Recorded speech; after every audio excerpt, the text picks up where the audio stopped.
মুজিব শতবর্ষ উপলক্ষে আশ্রয়ের অধিকার শেখ হাসিনার উপহার এই স্লোগানে মৌলভীবাজার সহ সারা দেশে ভূমিহীনদের ঘর নির্মাণ করে দিয়েছে সরকার।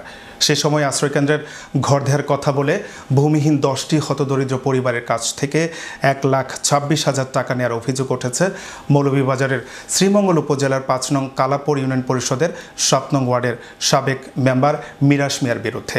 প্রায় 4 বছর আগে ঘর দেওয়ার কথা বলে সাবেক এই মেম্বার তার ভাগিনা রিপনের মাধ্যমে এ টাকা নেন। এরপর বছরের পর বছর চলে গেলেও এদের কাউকে তিনি সরকারি ঘর দিতে পারেননি। এখন ঘর দেওয়া দূরের কথা, টাকা ফেরত দিচ্ছে না, এমন অভিযোগ ভুক্তভোগী 10টি ভূমিহীন হতদরিদ্র পরিবারের। তারা বলেন, আমরা গরিব মানুষ, কিস্তি নিয়ে তাকে টাকা দিয়েছি, এখন অন্যের বাড়িতে গৃহকর্মীর কাজ করে সেই ঋণ পরিশোধ করছে। ঘর লেগে নিলাম, 30,000 টাকা দিয়েছি, দিয়ে এখন না আমি টাকা পাই 3 বছর ধরে, না ঘর পাইছি। এখন শুনছি যে সবই পড়ে গেছি বাটপারের হাতে।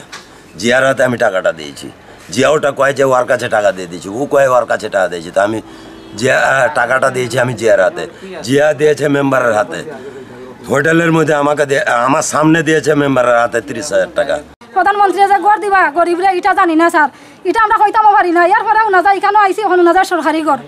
এই সমস্ত করিয়া হয়েছে 5জন মানুষ মিলাইয়া দাও এবং দেওয়া হয়েছে টাকা আনছে বিচারে আমরা ঘর দিতে হয় এতজন মানুষকে।